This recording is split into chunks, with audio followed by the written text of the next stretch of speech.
Sorry Aradhana. வணக்கம், என் பேர் நிர்மிஷா சால்வேந்திரன். நான் சல்லடை பற்றி பேச போகிறேன்.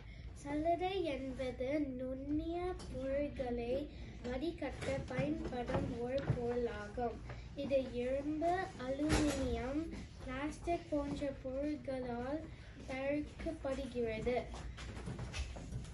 சல்லடையின் பயன்பாடு: மாவு, அரிசி, கோதுமை போன்ற பொருட்களை பிரித்து எடுக்க பயன்படுகிறது.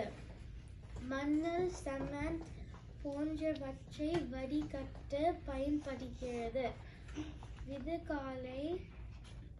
விதைகளை பிரித்து எடுக்கவும் பயன்படுகிறது. தங்கம் மற்றும் வெள்ளிலை தோலில் நுண்ணிய துகள்களை குறைக்க பயன்படுகிறது. சல்லடையின் நன்மைகள்: பயன்படுத்த எளிது, பல தொழில்துறைகளில் பயன்படும், பல்வேறு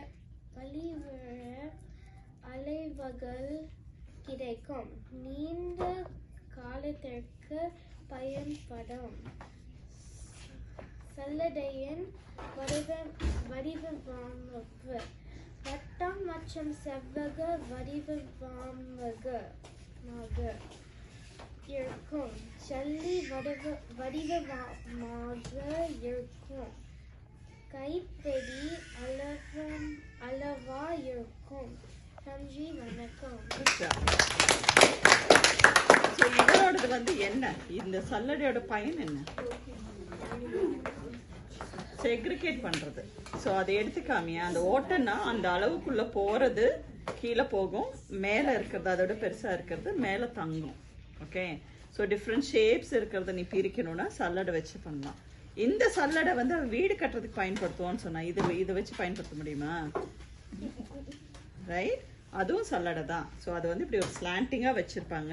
மண் அந்த எடுத்து இப்படி இப்படி இப்படி பண்ணாங்கன்னா நைஸான இருக்க மண்ணு கீழே போகும், கல்லெல்லாம் வெளில வரும். ஸோ இந்தியாவில் வீடு கட்டும் போது பார்த்தீங்கன்னா முன்னாடி இந்த சல்லடை அது வேற வச்சுருப்பாங்க சலிக்கிறதுக்கு. ஓகே, ஸோ இது பேசிக்காக கிரைண்டிங் கிடையாது, இது வந்து பொருட்கள் சைஸை வச்சு பிரிக்கிறதுக்காக இது பயன்படுத்துறது. இப்போ நம்ம இடியாப்ப மாவு அது இதெல்லாம் வச்சுட்டு இருக்கோம்ல, ஸோ மாவு அரைக்கிறதுக்கு தான் நம்ம வந்து உரல் வரிசையாக சொன்னோம். ரைட், அது சலிக்கணும். ஸோ அதுக்கு தான் இந்த சல்லடை வந்து பயன்படுத்தணும். ஓகே, குட் ஜாப் பண்ண.